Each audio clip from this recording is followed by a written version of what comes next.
Welcome back from lunch. My name is Tim Perfetta. I'm the director of the Nicholas Institute at Duke, and I just want to say at the outset, big thank you to NYU for all the partnership in this event.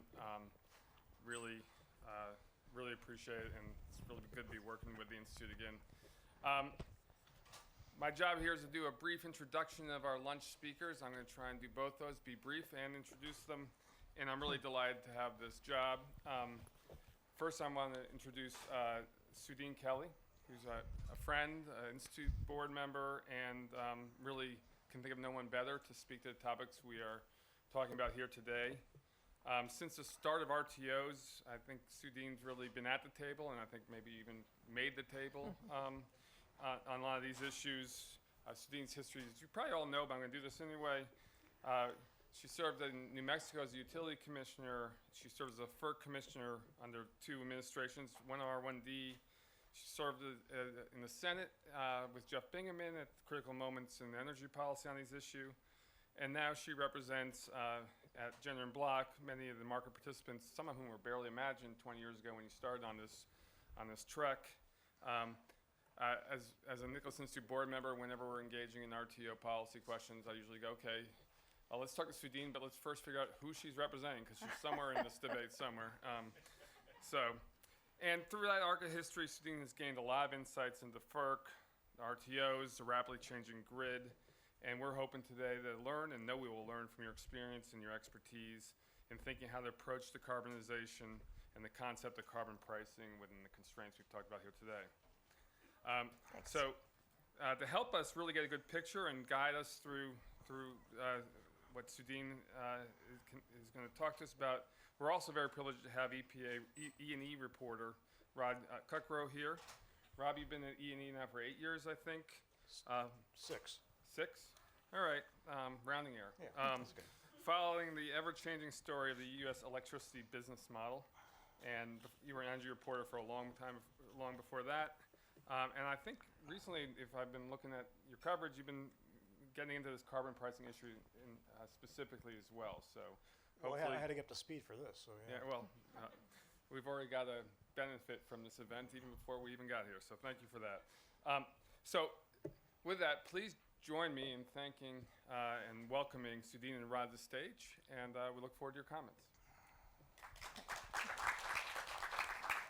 Did you want to go up there and speak? I'm fine here. Okay. Do you want to go first? Sure. I thought you were going to go. Or do you want me to go first? Yeah, I think you were going to go first. Your microphone on the right. Can you hear that? Better. That better? Okay. Can you hear me okay? Yes.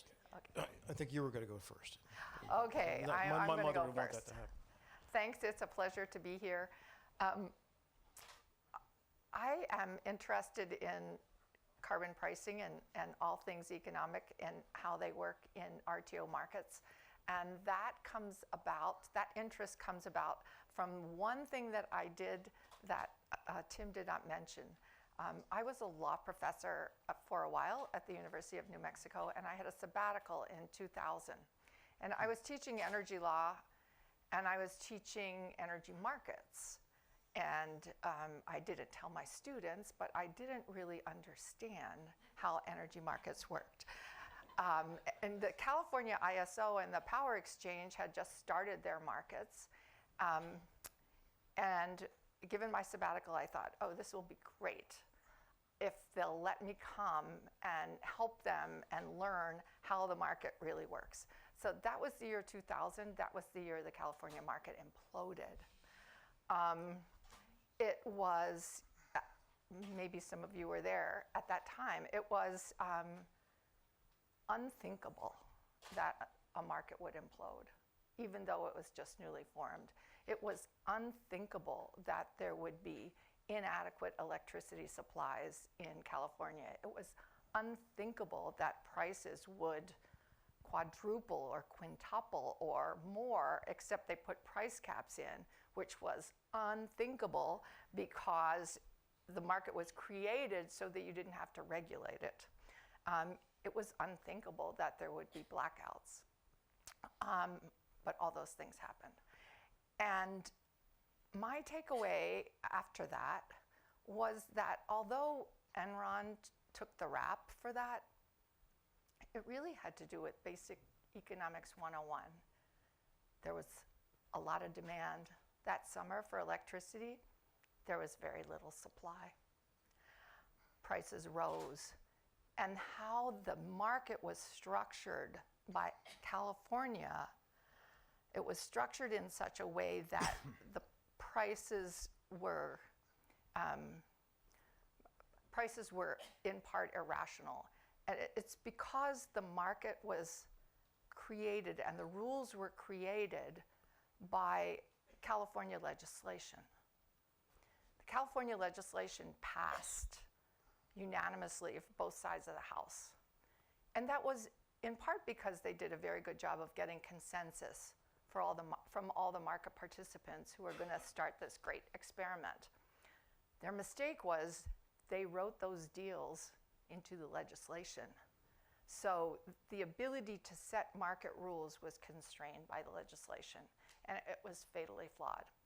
So my first experience was then coming to markets from an academic perspective, overlaid with watching it personally fall apart. So ever since then, I've been interested in markets, electricity markets, and their rules. I know it sounds a little geeky, but how you draw the rules determines what you get out of it. So carbon pricing, like that's the huge, big, new issue facing these markets. So I thought I'd just start a little bit of the presentation by asking the question. I asked the question to myself as I was preparing, is it time for carbon pricing? And I convinced myself that the answer is yes. It's time for carbon pricing, but why? And I look forward to your thoughts and your questions, and I know Rod has a lot of questions for me too. As a premise, I did work on the Hill at the Senate Energy Committee in the late 90s, 99. And when I was at FERC, which was from the end of '03 until the end of '09, I had regular contact with the staff and the senators, but primarily the staff on both sides of the aisle of the Senate Energy Committee. And in 2009, we had cap and trade had passed the House, and it was in the Senate. It was in the Senate Energy Committee, and it was ready to be passed out of committee and likely passed by the Senate. That was the year that President Obama began his administration, and he decided that he wanted to tackle two other issues before he did cap and trade, financial reform and healthcare, which he did and he accomplished, but he used up all the political capital that was available, and we didn't get to cap and trade. If we had put it first, I'm not saying that we should have, it would have sailed through. So the point that I'm making is that 10 years ago, there was a consensus about doing something around carbon. That consensus, for political reasons, has fallen apart, but underneath it, I think, are still the underpinnings that could give rise to a consensus again. So politically, we've seen energy policy move from Congress to the states in this vacuum of absence of legislation at Congress. But politically, in the states, we've seen how concerns about carbon and carbon emission has taken hold and expanded. And there's one estimate that by 2030, a third of Americans will be living in states with carbon regimes. And we've seen the political interest in doing something about carbon or about climate change. I think it depends on the side of the aisle in which you sit, what you call it, but that basically it's the same thing. doing something that would help incent the reduction of greenhouse gas emissions. And we're seeing it in Congress. We aren't seeing it in legislation likely to be passed by both houses yet. But people on the inside say that it's quite likely that we could do something in the next Congress around carbon or climate change, as you might call it. So the politics are moving in that direction. One might say in many places the politics are already there. Technology. The difference between 2000, when I was at the California ISO, and today, technology is tremendous. So we've seen so much technological innovation, particularly in non-fossil electric generation. So the technology is there. So what does that do? Well, that enables us to carbon price, but frankly, in America, it also drives policy behind carbon pricing because that's part of our economy. We have a huge potential to produce non-fossil generation as an industry. And as an industry, we'd like to advance that. And within the states where those industries reside, the states would like to advance that. So it's the sort of the technology economic side of it, not the policy side, but the economic side that is in place. And we've seen business demand grow. The companies that have signed on to, I can never remember the exact list that EPA keeps of companies that are green or want to be 100% green, keeps expanding. And you see, in my home state of New Mexico, Facebook is building a data center, and they're going to be 100% green. They're taking 100% wind power. And these are very economically powerful, consumer-driven, powerful businesses that are demanding green power, and we're supplying it. Not through carbon pricing, but we're supplying it. Carbon pricing would be a lot easier way to do it. And then I think, so we see business demand. Why are businesses doing it? Because consumers like it, because it's a branding issue, because it makes economic sense, because you know that you're going to have a 10-year supply through a power purchase agreement at a stable price. Lots of reasons why businesses want it. And I think finally, it would certainly solve a lot of the market rule dilemmas or difficulties that RTOs and FERC are facing right now. We could just take PJM and the MOPR order. It's caused a lot of consternation. If there were carbon pricing, it seems to me it would solve a lot of those problems, maybe all of those problems. Take the New York ISO, which is actively looking at carbon pricing in the RTO. Why?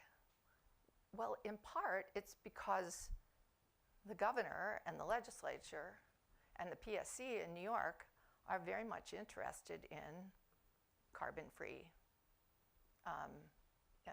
generation and incenting that. And the New York ISO looks at the state regime, and if you're running a FERC market, a wholesale bid-based auction market, you want to be relevant. So if you could align your market rules with what New York wants to do as a matter of state policy, you're relevant. It's a little more challenging, I think, in PJM because not all of the states are on board with carbon pricing, I suspect. I know PJM is looking at it and looking at it sub-regionally to see if it might work. But it certainly would, well, if the upshot of the minimum offer price rule is that load-serving entities withdraw, that they come out of the market, that the market constricts. Personally, I don't think that works for anyone in the long term. So having a carbon pricing regime would, in a sense, help PJM's market stay relevant, like New York is looking at, and make it respond to, or have it respond not only to the desires of state regulators in many of the PJM states, but also to come up with an economically based, defensible market rule regime that I think FERC could embrace. Thanks, Suedeen. You just answered most of the questions I was going to ask you, but I have others. Let's talk about the bandwagon. I mean, as you noted rightly, back in 2007, 8, 9, with Waxman Markey and cap and trade, there was this governmental drive to do something about carbon. Climate change was real, was believed in. And there have been fits and starts as to what to do with that. Clean Power Plan was one attempt that obviously didn't succeed. But I'm curious, given your own clients and other people in the industry you know, how do you explain this bandwagon effect? You mentioned the New York ISO. They're on the verge of submitting to FERC a tariff change that once the governor signs off on it. Just last week, you had the Electric Power Supply Association, which represents the merchant generation fleet of this country, most of which is still fossil fuel, come out in favor of a carbon price. I mean, I called up the CEO and I said, did hell freeze over this morning in your office? Because he said, no, our members have decided. And some of the members I know represented here today, like NRG, Travis, that they see the future and it doesn't include in the long-term fossil fuels.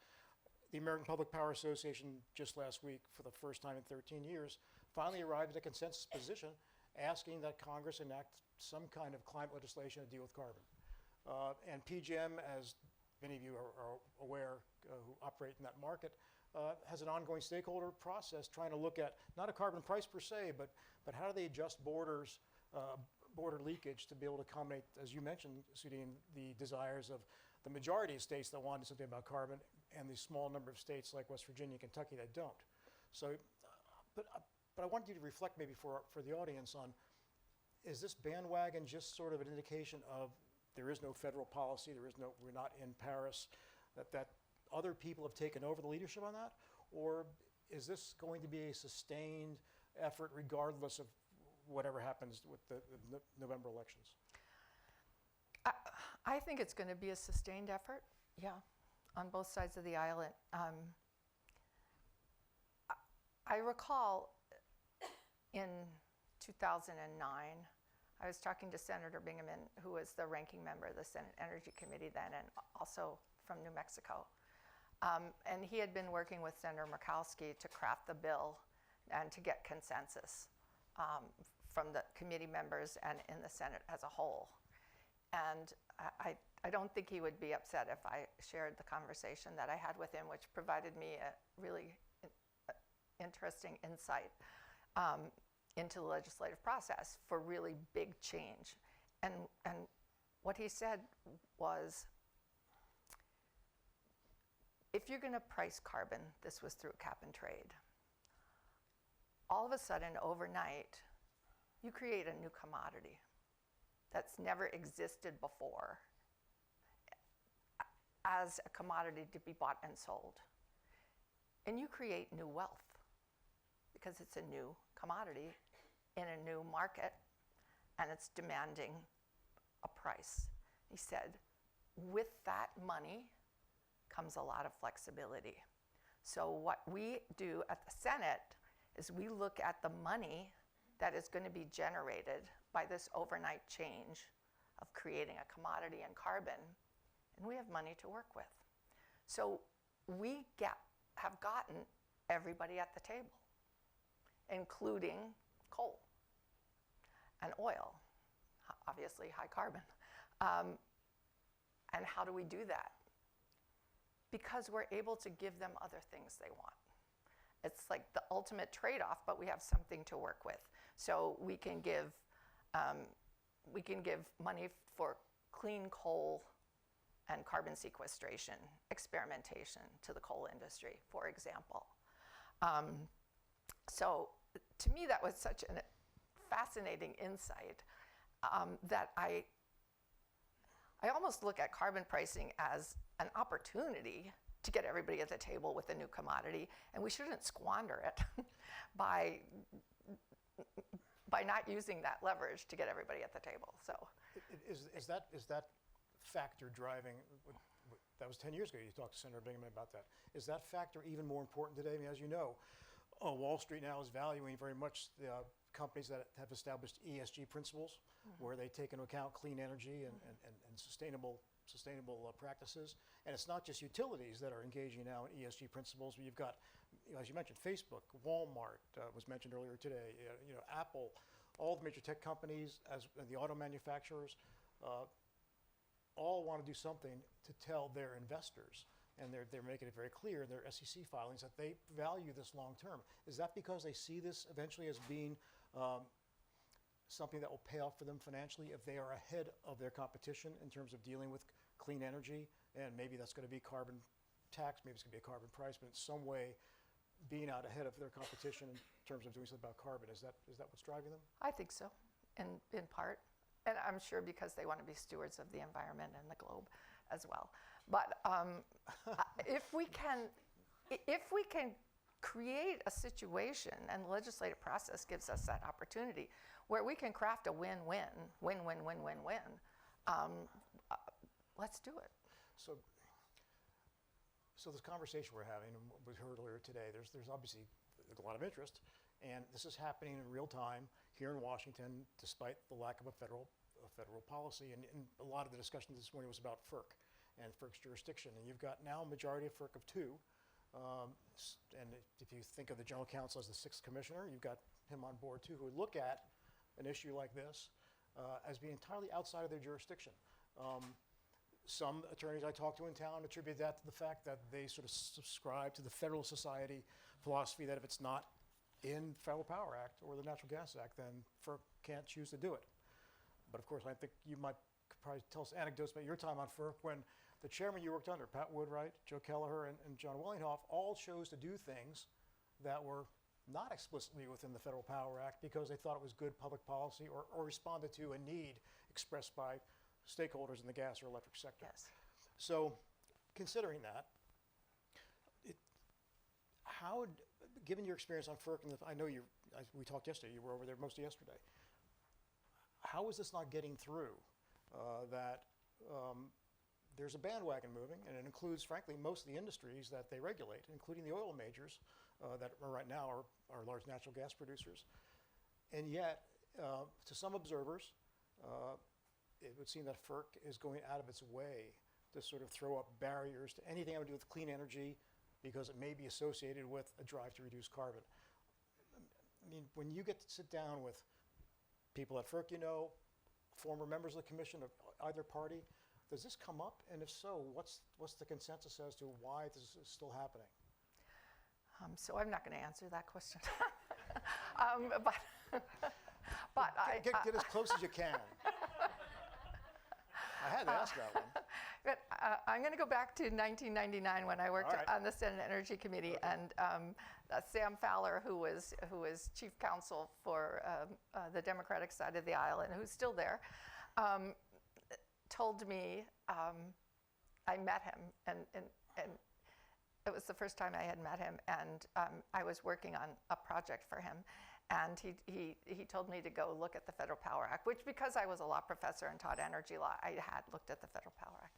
And he said, we sat down and he said, this is the most exquisite piece of legislation Congress has ever passed. And he meant it, and I have come to agree with him. And if you look at the bones, it has beautiful bones. And Section 205 and Section 206 are beautiful pieces of legislation. They've stood the test of time since, what? When was it passed? 1934? 30 something, 32, 34. Rates shall be just and reasonable and not unduly discriminatory or preferential. on 205 and 206, FERC will change an unjust and unreasonable rate. FERC will act to, Congress has told FERC to eliminate any unjust, unreasonable, unduly discriminatory, or preferential rate. With that, that has been for however many years, we're looking at now, what, 80? A tried and true pathway to having the regulation of the energy industry keep pace with the times. FERC has used 205 and 206 and a quest for eliminating unjust and unreasonable rates and replacing them with just and reasonable rates to accomplish many sort of industry-changing reforms that the industry has needed, starting way back when, but in 1996 when FERC restructured the electric industry by changing it from a transmission that was basically contract carriage to a common carrier industry. And they did that with 206 and 205. But didn't the interpretation of those two provisions of the Federal Power Act require some creative thinking on the part of the Commission and the Commission's attorneys?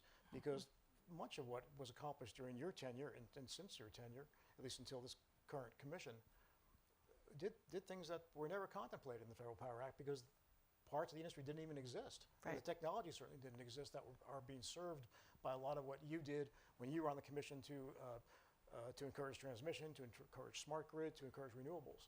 So when I was trying to ask you before about your former colleagues, they used the Federal Power Act as a tool to accomplish what they saw needed to be done, whereas right now there doesn't seem to be a philosophy at the Commission among the majority to use the Federal Power Act because there is no explicit authority given to the Power Act over certain issues. And in fact, the about to be confirmed Commissioner, General Counsel James Dantley has said so publicly on more than one occasion.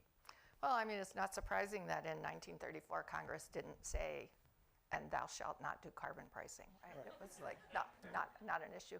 But what you raise is the difference between Section 206 and 205.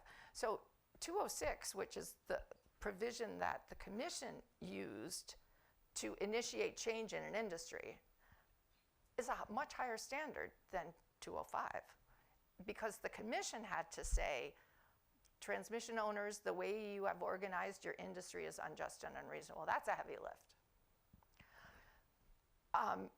Today, we could have the New York ISO as an RTO, as a regulated utility under the Federal Power Act, petition FERC to approve market rules under 205. All that the RTO has to prove is that it's just and reasonable and not unduly discriminatory or preferential to put in place carbon pricing. A relatively easy lift. And I wasn't here for the legal panel, but I'm sure that the lawyers pointed out that FERC has done this regularly in many, many, many situations that are analogous in RTO pricing, starting with incorporating the RGGI costs and allowing a RGGI cost to be in the bid as a cost of doing business, and incorporating California's cap and trade program by allowing the cost of the greenhouse gas allowances to be incorporated into their bids. Back in the 90s, when SO2 came to be regulated by EPA through the market structure as opposed to just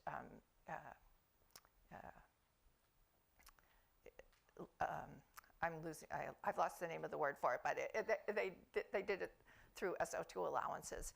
And FERC allowed SO2 allowances, even before we had bid-based markets, SO2 allowances to be incorporated into rates, including the replacement cost of SO2 allowances. So power plants that were given SO2 allowances and didn't have to pay for them were even allowed to recover costs associated with replacing them with the market price.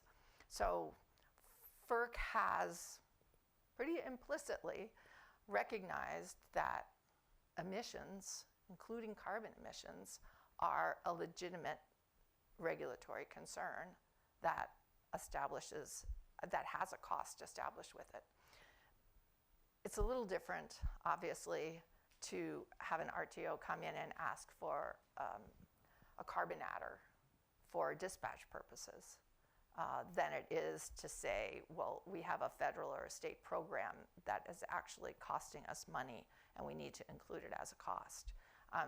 It's a little bit different, but it's consistent with that precedent. And I'm sure that the lawyers talked about all the reasons why doing such a thing advances FERC's current policies, which is incorporating costs.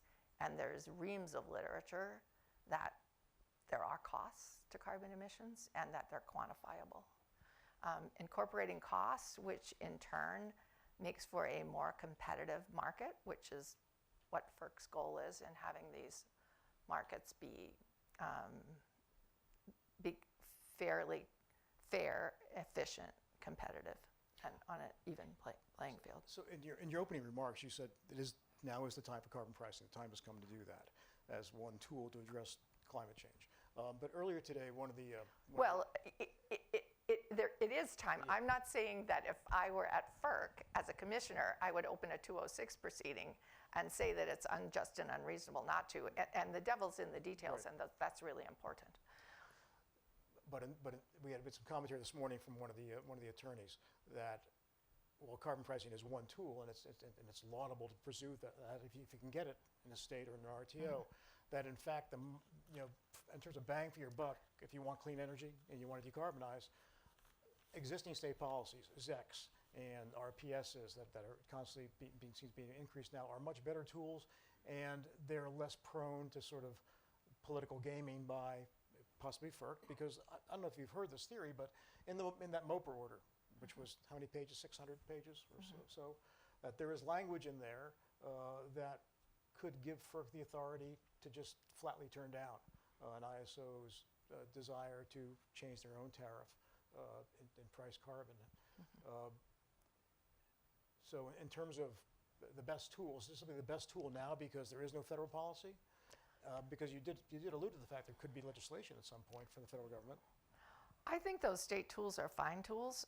The problem is that if you also want a wholesale competitive marketplace to exist, as the New York ISO has observed, it wants its rules to be consistent with the state policies and or in the PJM states. Well, even in New York, there are ZECs, so with the state subsidies, right? So most of the subsidies, I venture to say, subject to your correction, are to incent carbon-free generation. And you could do carbon pricing as a whole on all the generation and rationalize the individual incentives, I think, in a way that would likely achieve the objectives of the state. Should the elections turn out this November to result in a change in administration, do you think carbon price becomes less of a sort of front burner issue because there might be then more likelihood that there could be Clean Power Plan 2 or an actual effort to do a national carbon tax, as your former boss suggested, would provide a lot of revenue to do some real investing in cleaner energy? Well, I hope not, because I think that markets are the better way to achieve those objectives. Maybe the Clean Air Act would have done it. I thought it was pretty clunky because Clean Air Act wasn't set up for markets, I think it was really clunky. And the other problem so I had a couple problems with it. I thought if you just let FERC's markets work, you'll achieve the same objective with less distress.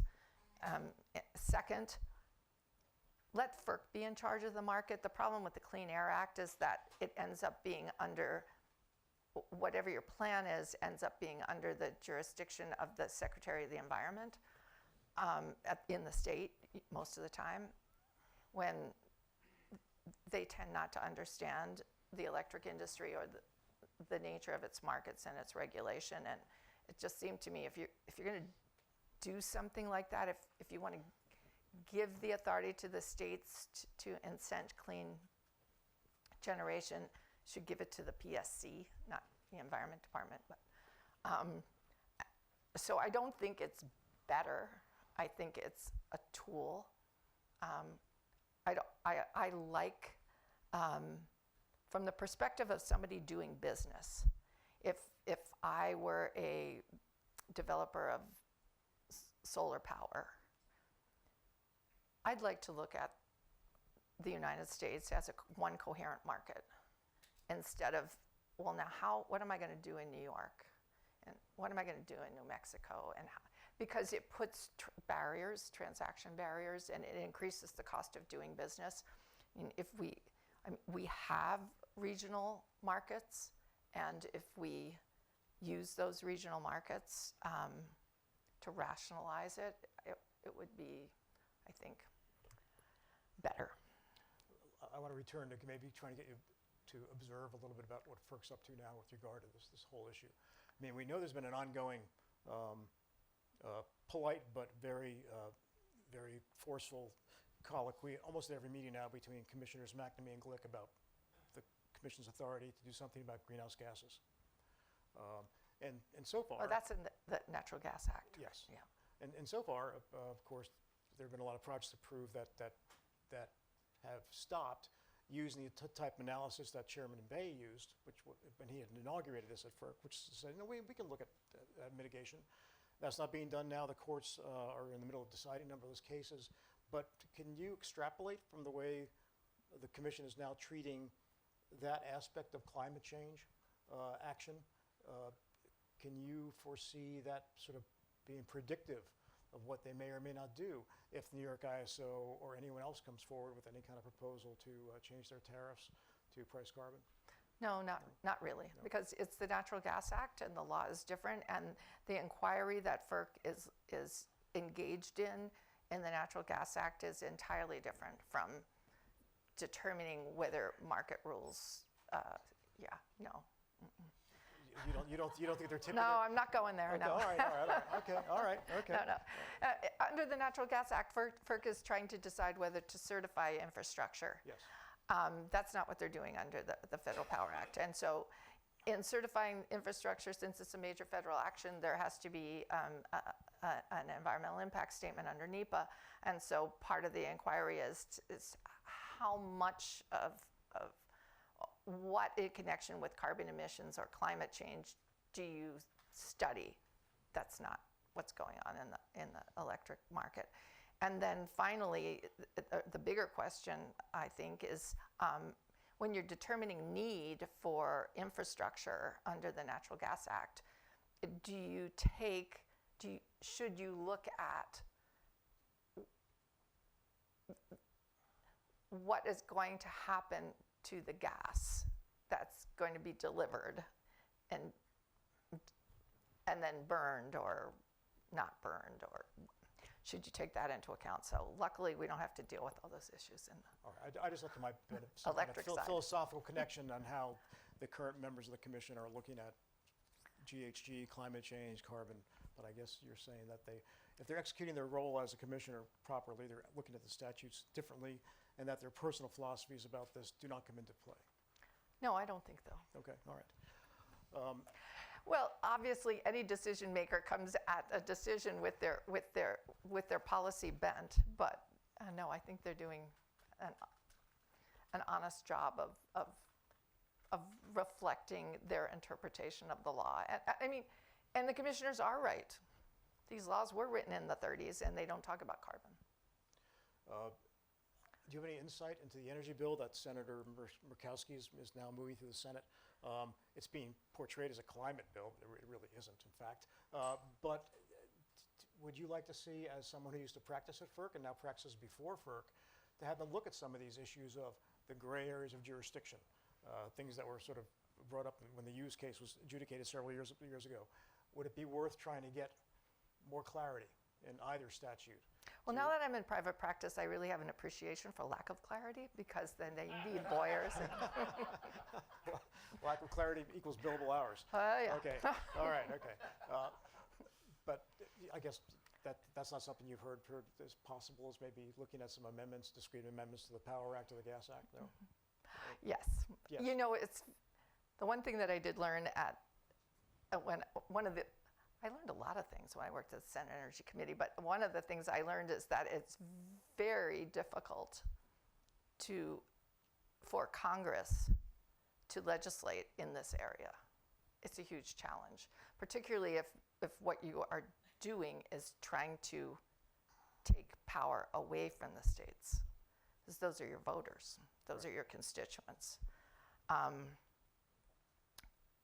If you're going to give power to the states, that's a lot easier. But yeah, so God bless them that they're trying to solve the problem. Bless their hearts. Yeah. All right.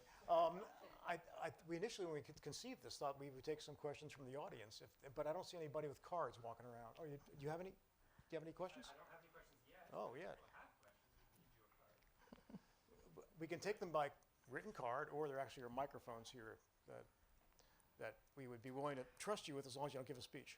Yeah, it's probably easier. It's quicker.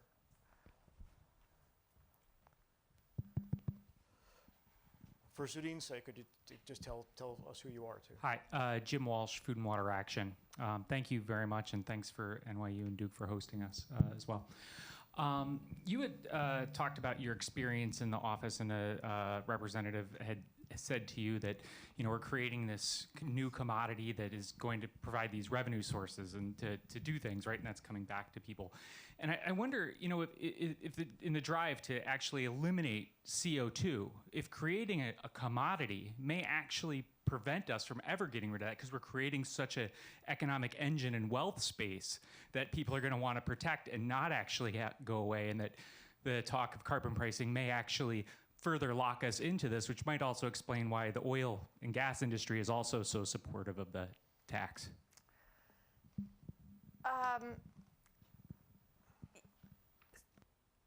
So the premise of your question is that we won't do it right? Is that the premise of your question? Is that if we price carbon, we won't price it correctly? Conflicts maybe between solving the.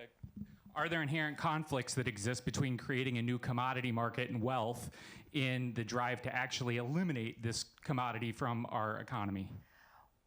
I would doubt it. I mean, I'm sure there would be little pockets of that, but if you structure it so that the incentive, so that you make money by reducing carbon, that's a pretty big engine. And I think that's underlying, that's the concept. You make money by reducing carbon, not by increasing carbon, but by reducing carbon through a tax, and, you know, a cap and trade, or an RTO adder and dispatch, or a tax. And that should be pretty powerful in driving the behavior. And we've seen that happen with other emissions emission markets for like SOx and NOx. Can I just follow up with that? Does anyone else have a question? I just don't want to make sure other people have an Just with the opportunity. efficacy of the SOx and NOx Microphone. market, right? Yeah. And how that compares to Europe and Asian markets, where they use more command and control. We actually saw Command and steep control, right. reductions faster than they did under these. And we're still actually above payment for SOx and NOx. Haven't actually met our goals that we wanted to reach either, right? Which begs the question that I'm asking is, are we creating a space that we are going to reach that place where we don't want to go below because the markets are uncomfortable with it? Yeah, well, you're right. I mean, when we introduce a cap and trade or a tax, the devil is in the details. And are we by providing for X number of allowances, we have to provide for few enough so that the cost of them is high enough to incent the behavior, right? And if we don't, then we aren't going to get the behavior, right? And the tax has to be high enough to incent the behavior, or we're just going to get tax revenues but no change. So it's not simple. I agree with you. And it could be done wrong. Yeah, so I thought your question was interesting because you asked, if we create a commodity out of carbon, will it keep it around? And I think it might keep it around, which is a driving force for like conservation, right? Because if carbon is now a commodity, then growing up a forest now has way more value than it once did. At one point its value was only in the timber, and now that carbon is a commodity, it has value to policymakers, value to industry. Like there could be positive effects as well. And you have to look at the flip side of value, which is cost. Right now there's a huge cost associated with the emission of carbon that's external to the market. So it's a simple concept. Yes, there's cost here. Today there's cost but no value. So if you take that cost and you internalize it into the market, then you have the cost and you potentially have mirror value. Hi, Suedeen. Robert Stoddard from Berkeley Research Group. You didn't touch on the other half of the FPA, which is the state's authority on generation. And I was wondering, in my work with the State of Maine Climate Council, we're imagining a whole transition of carbon, including the electric sector, and doing a state-level planning to make sure we're getting it right at the state level is really important and a thoughtful process. How do you see that state-level process interacting with the FERC process you might imagine for helping with climate change and implementing, say, the carbon pricing? Yeah, through carbon pricing, right. I don't see it interacting. I don't see any other mechanism available that would allow it to do that. That's one of the things, at least for me intellectually, the appeal of carbon pricing is that unless the states have some, maybe the state of Kentucky would have a policy of incenting coal, right? That's not going to work with carbon pricing probably. But since most of the states are incenting carbon-free generation, then I think that they will align. You don't worry about a preemption possibility? Oh, you mean No, I think Hughes v. Talon is pretty clear about FERC has jurisdiction over its market. It can put the rules in place for its market. We're just about out of time. It just may not work. What we're potentially, I think, with the MOPR order, right? What we're potentially seeing is FERC putting its rules in place for the RTO market that the states tell us is inconsistent with their policies. So what's going to happen? Push comes to shove, the states pull their utilities out, or the utilities exercise FRR and they get out, and they do what they do and advance their causes outside of the market. I think that's a shame that it would come to that. I'm not saying it's a shame that they will make rational decisions. If that's a rational decision for them, that's what they'll do. I think it's a shame that we don't accommodate policies better. I understand FERC's MOPR order, and Norman Bay and I have disagreed with this. I think FERC had the legal right to do a MOPR, and I understand why they did it. One of the implications is that we now have this impasse. I think it's legal, but I'd like to have a rule that worked better. That was a win-win. We're just about at the end of our hour, but I wanted to ask you one more question related to Section 205 and carbon.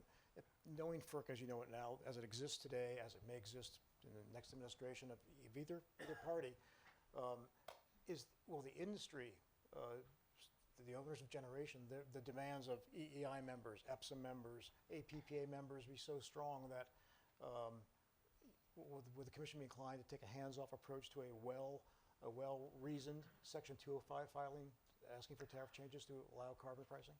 I think the burden is on the petitioner. And if it's the New York ISO is the first one, to craft a compelling argument supported with a compelling record. I mean, FERC, granted, we said earlier that FERC has accomplished major transformations of the industry through 205 and 206, but it hasn't done it without first, frankly, politically building a consensus. FERC didn't just wake up one morning and say, oh, we should have open access. And it went to great lengths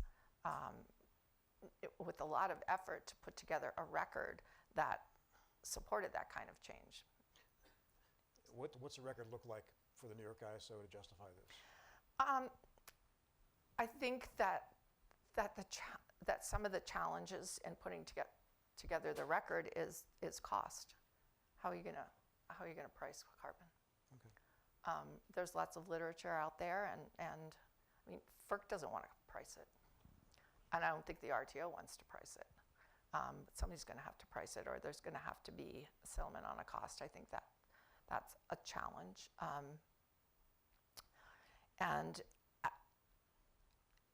as to the other argument that you have to make is, why is this just and reasonable? So yes, there's room for lots of creativity. FERC has a lot of precedent out there that it is helpful to making that argument. We're interested in having our market rules reflect costs. We are interested in appropriate cost allocation.